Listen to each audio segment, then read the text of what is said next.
அல்ஹம்துலில்லாஹ் வஸ்ஸலாத்து வஸ்ஸலாமு அலா ரசூலில்லாஹ் வ அலா ஆலிஹி பில்லாஹ் அம்மா பஅத். அன்பார்ந்த இஸ்லாமிய சகோதரர்களே, எங்களுடைய இந்த புதன்கிழமை வகுப்பிலே அல்லாஹ்வோடு சம்பந்தப்பட்ட அல்லாஹ்வுக்கு செய்ய வேண்டிய கடமைகளை நாங்கள் தொடர்ந்து படித்து வருகிறோம்.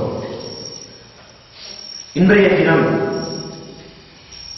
அந்த அகீதாவோடு அடிப்படையோடு சம்பந்தப்பட்ட இந்த மாதத்தோடு சம்பந்தப்பட்ட ஒரு விடயத்தை உங்களுக்கு ஒரு சில அறிவுரைகளாக அடிப்படைகளாக எடுத்துச் சொல்லலாம் என்று நினைக்கின்றேன். ரபியுல் அவ்வல் மாதம் என்று சொல்கிற பொழுதும் முஸ்லிம்கள் அதை ஒரு அடிப்படை, முஸ்லிம்களுக்கு நல்லது கொண்டு வந்து சேர்த்த ஒரு மாதம், முஸ்லிம்களுக்கு நலவு பிறந்த ஒரு மாதம் என்கின்ற அடிப்படையில் இந்த ரபியுல் அவ்வல் மாதம் வந்துவிட்டால் வசந்தம் பிறந்த மாதம் என்றெல்லாம் சொல்லிக்கொண்டு இந்த மாதத்தை வித்தியாசமான ஒரு கொண்டாட்டமாக, ஒரு சிறப்பாக நடத்துகின்ற ஒரு நிலையை முஸ்லிம் சமூகத்திலே பார்க்க முடியும். இந்த ரபியுல் அவ்வல் மாதத்துக்கு இஸ்லாத்தில் ஏதாவது ஒரு சிறப்பு இருக்கிறதா, ஏதாவது ஒரு அடிப்படை இருக்கிறதா என்று நாங்கள் குர்ஆன் ஹதீஸுடைய நிலையில் நின்று நோக்கினால் ரபியுல் அவ்வல் மாதத்துக்கு எந்த ஒரு சிறப்பையும் பார்க்க முடியாது. ரசூலுல்லாஹி ஸல்லல்லாஹு அலைஹி வஸல்லம் அவர்கள் இந்த உலகத்தில் 63 வருட காலம் வாழ்கின்றார்கள். அதிலே 40 வருட காலம் முஹம்மது என்ற ஒரு மனிதராக வாழ்ந்ததோடு 23 வருட காலம் அல்லாஹ்வுடைய தூதர் என்ற சிறப்பு பட்டத்தோடு இந்த உலகத்திலே வாழ்கின்றார்கள். அந்த முஹம்மது என்ற காலப்பகுதியில் வாழ்ந்த அந்த 40 வருடத்திலாவது அல்லது 23 வருட காலமாக நபியாக வாழ்ந்தார்களே அந்த காலத்திலாவது இந்த ரபியுல் அவ்வல் மாதத்தை முன்னிறுத்தி நபிகளார் ஏதாவது ஒரு காரியத்தை செய்திருக்கிறார்களா என்று நாங்கள் வரலாற்றின் அடிப்படையிலும் குர்ஆன் ஹதீஸின் அடிப்படையிலும் தேடி பார்க்கிற பொழுது எந்த ஒரு அடிப்படையும் பார்க்க முடியவில்லை. ஆனால் இன்றைய முஸ்லிம் சமூகத்தை நாங்கள் எடுத்து நோக்கினால் நபிகளார் பிறந்த மாதம் என்ற அடிப்படையில் இந்த மாதத்துக்கான தலைமுறை கண்டுவிட்டாலே முஸ்லிம் சமூகத்துக்கு வித்தியாசமான ஒரு சந்தோஷம், வித்தியாசமான ஒரு மகிழ்ச்சி, ஒரு கொண்டாட்ட உணர்வு போன்ற விடயங்களை பார்க்க முடியும். அந்த அடிப்படையில் பார்க்கலாம். இந்த மாதத்திலே பிறை கண்டவுடனே என்ன செய்வார்கள்? கொடியேற்றம் என்ற அடிப்படையில் நபிகளார் பிறந்த மாதம் என்பதை அடையாளப்படுத்தி எல்லா இடங்களிலும் கொடியேற்றி, அதிலும் விசேடமாக பள்ளிகளில் கொடியேற்றி இந்த மாதத்தை கொண்டாடுகிறோம். இந்த மாதத்தில் தலைமுறையிலிருந்து 12 நாட்களுக்கு நபிகளாரை புகழ்ந்து கட்டப்பட்ட பாடல் என்ற அடிப்படையில் சுப்ஹான மௌலித் என்ற அந்த பாடலை படித்து 12 நாளைக்கு நபிகளாரை ஞாபகப்படுத்துகிறார்கள்.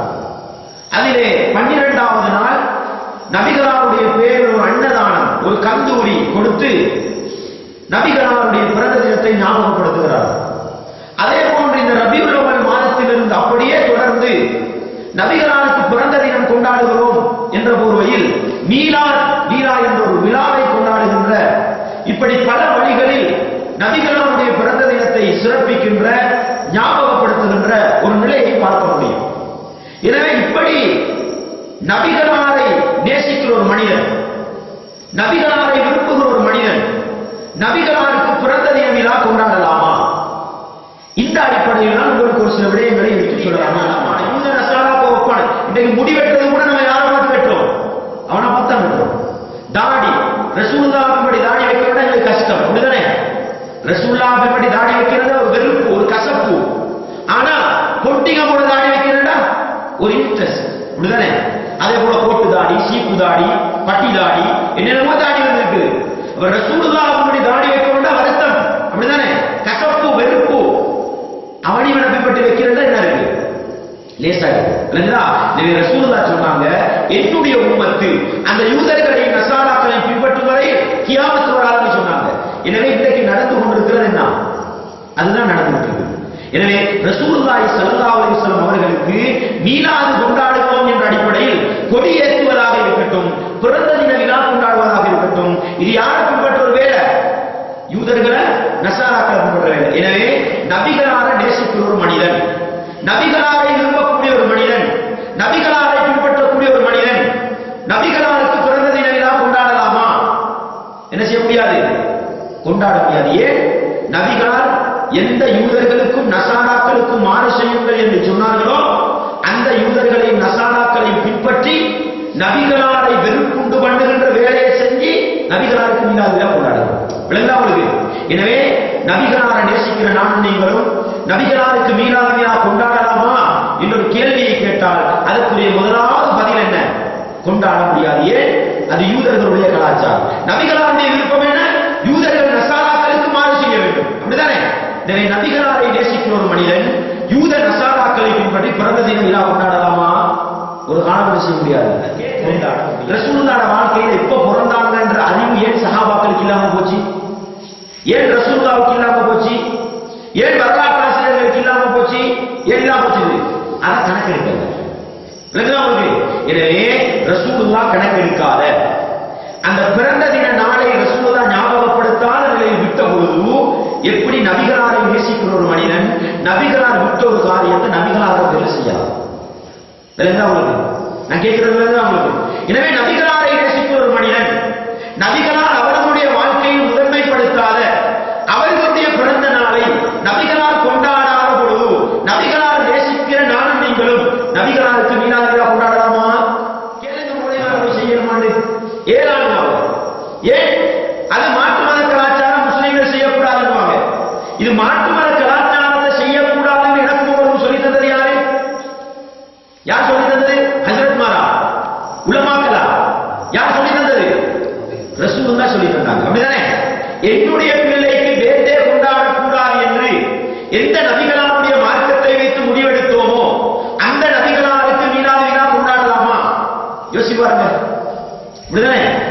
என்னுடைய பிள்ளைக்கு என்னுடைய குடும்பத்தில் இருக்கிற மனிதர்கள் ஆண்கள் பெண்களுக்கு மீளாது விழா கொண்டாடக்கூடாது என்று எந்த நபிகளாருடைய மார்க்கத்தை அடிப்படையாக வைத்து எடுத்தோமோ அந்த நபிகளாருக்கு மீளாது விழா கொண்டாடலாமா? நபிகளாருடைய சீக்கிரம் அந்த வேலையை கேட்கணுமா? மியூசிக் கேட்கணுமான்னு கேட்கிற சமூகத்தில் போய் அது கூட அது பாவம். இஸ்லாமிய கேட்கணுமா? அது கூடுவாங்க. எல்லாம் ஒரு இஸ்லாமியமயப்படுத்திட்டு அது கூடும். அதே மாதிரி நான் பேர்தே கொண்டாடணுமா பிறந்த தினம் கொண்டாடணுமான்னு கேட்ட ஏழாண்டுவாங்க. மீளாது கொண்டாடணுமான்னு கேளுங்க. மீளாதுக்கு அர்த்தம் என்ன? மீளாதுக்கு அர்த்தம் என்ன? மீளாதுக்கு அர்த்தம் சொல்லுக்கு என்ன அர்த்தம்? பிறந்த தினம், பிறந்த காலம். உங்களுக்கு மீளாது விழாவுக்குரிய தமிழ் பிறந்த தின விழா பேர்தே. விளக்கா உங்களுக்கு? எனவே எங்களை முஸ்லிம் சமூகத்துக்கு போகொண்டிருக்கு அரபால சொல்லி மகனே அது அல் ஈதுல் அக்பர். அதெல்லாம் பெரிய பெருநாள். எது? நன்றாக விளங்கிக் கொள்ளுங்கள். இந்த ரசூலுல்லாஹ்வுடைய பேர்ல கொண்டாடப்படுற இந்த பிறந்த தின விழா தான் முஸ்லிம்களுக்குரிய பெரிய பெருநாள். அடுத்த ரெண்டு பெருநாள் இருக்குதான். எது? முஸ்லிம்களுக்கு ரெண்டு பெருநாள், நோம்பு பெருநாள், ஹஜ் பெருநாள். இது ரெண்டையும் விட பெரிய பெருநாள் தான் மீலாது பெருநாள். ஏன் தெரியுமா? இந்த ரெண்டு பெருநாள் வாரத்துக்கு யார் பிறந்தது காரணம்? முகமது பிறந்தது காரணம். சரி வருமா? இது நான் சொல்கிறேன். இந்த ரெண்டு பெருநாளும் பிறந்ததுக்கு வந்ததுக்கு முகமது பிறந்தது காரணம் அல்ல, முகமது ரசூலுல்லாஹ்வாக வந்தது காரணம். அப்படிதானே? ரசூலுல்லாஹ் பிறந்ததா நோம்பு பெருநாள் ஹஜ் பெருநாள் காரணம் இல்ல. 20 ரசூலுல்லாஹ்வுடைய 40 வருஷ காலத்துல நோம்பு பெருநாள் இல்ல, ஹஜ் பெருநாள் இல்ல. முகம்மதுக்கு நோம்பு பெருநாள் இல்ல, ஹஜ் பெருநாள் இல்ல. அல்லாஹ்வுடைய தூதராக மாறி எப்ப மதீனாவுக்கு வராங்களோ அப்பதான் ரசூலுல்லாஹ் என்ன சொல்றாங்க? அங்கிருந்த மக்களை பார்த்து கேட்கிறாங்க. அவங்க 2-3 நாள் பெருநாள் கொண்டாடி இருந்தாங்க. நீங்க என்னப்பா கொண்டாடுறீங்க? இல்ல யூதர்கள் நசாராக்கள் இதைத்தான் கொண்டாடுவாங்க, நாங்களும் அதை கொண்டாடுவோம். ரசூலுல்லாஹ் சொன்னாங்க, இந்த 2 நாட்களை விட அல்லாஹ் உங்களுக்கு 2 சிறந்த நாட்களை தந்திருக்கிறான். அதுதான் நோம்பு பெருநாள், ஹஜ் பெருநாள். அப்ப இந்த நோம்பு பெருநாள் ஹஜ் பெருநாள் வந்ததுக்கு ரசூலுல்லாஹ் பிறந்தது காரணமா? நபியாக அனுப்பப்பட்டது காரணமா? நபியாக அனுப்பப்பட்டது காரணம். எனவே ரசூலுல்லாஹ்வை நேசிக்கிற ஒரு மனிதன், ரசூலுல்லாஹ்வை அல்லாஹ்வுடைய தூதர் என்று ஏற்றுக்கொண்ட ஒரு மனிதன், ரசூலுல்லாஹ் அங்கீகரித்த நோம்பு பெருநாளையும் ஹஜ் பெருநாளையும் பெருநாளாக இருப்பானா அல்லது ரசூலுல்லாஹ் அவருடைய 40 வருட காலத்திலும் மறந்திருந்த 63 வருட காலத்திலும் கொண்டாடாத பிறந்த தின விழாவை கொண்டாடுவானா? யோசிங்க. நபிகளாரை நேசிக்கிறவன் எதை கொண்டாட போறான்? எதை கொண்டாட போறான்? ரசூலுல்லாஹ் எதை சிறந்த நாள் என்று எங்களுக்கு அறிமுகப்படுத்தினாங்களோ அந்த பெருநாள் தான் என்ன செய்யணும். எனவே இன்றைக்கு முஸ்லிம்கள் ரேடியோட முஸ்லிம் நிகழ்ச்சியில பேசுறாங்க. எங்களுக்குரிய பெரிய பெருநாள் எது? ரசூலுல்லாஹ் பிறந்திருக்கிறாங்க. ரசூலுல்லாஹ் பிறக்கல. விளங்குதா? ரசூலுல்லாஹ் பிறக்கும் பொழுது யாரா இருந்தாங்க? முஹம்மதாகத்தான் இருந்தார். அவர்கள் 40 வயதிலே ரசூலுல்லாஹ்வாக அனுப்பப்பட்டார்கள். விளங்குதா உங்களுக்கு? எனவே கொண்டாடுறா பெரிய பெருநாள் எதை கொண்டாடலாம்? ஒரு வகையில சொல்றா ரசூலுல்லாஹ் நபி அனுப்பப்பட்டனால என்ன செய்யலாம்? அப்படிதானே? இந்த 2 பெருநாளை விட பெரிய பெருநாள் சொல்றா என்ன சொல்லணும்? ரசூலுல்லாஹ் நபி அனுப்பப்பட்டதை சொல்றோம். அப்படிதானே? எனவே நீங்க நன்றாக விளங்கிக் கொள்ளுங்கள். இன்றைக்கு இஸ்லாத்தை புரிதோண்டி புதைக்கிற ஒரு வார்த்தை தான் இந்த 2 பெருநாளையும் விட இது பெரிய பெருநாள். நோம்பு ரசூலுல்லாஹ் பிறந்த தினம் பெரிய பெருநாள்னா அது நேரடியாக ரசூலுல்லாஹ்வுடைய மார்க்கத்துல கையாள செஞ்ச குற்றத்தை ஏற்படுத்தும். எனவே உங்களுக்கு பார்க்கலாம், இன்றைக்கு இந்த தரீகாவாதிகள் சேர்ந்து நபிகளாருக்கு பிறந்த தின விழா கொண்டாடுறவங்க சேர்ந்து என்ன அட்டகாசம் செஞ்சு போட்டாங்கன்னு சொன்னா, நோம்பு பெருநாளைக்கு இல்லாத மதிப்பு, ஹஜ் பெருநாளைக்கு இல்லாத மதிப்பு ரசூலுல்லாஹ்வுடைய பிறந்த தின விழா கொடுத்திருக்கிறாங்க. இந்த மாசம் 25ஆம் தேதி ரசூலுல்லாஹ் பிறந்த தின விழான்னு போட்டு என்ன செஞ்சிருக்கிறாங்க? கட்டாயம் எல்லா கடைகளும் மூடப்படும்.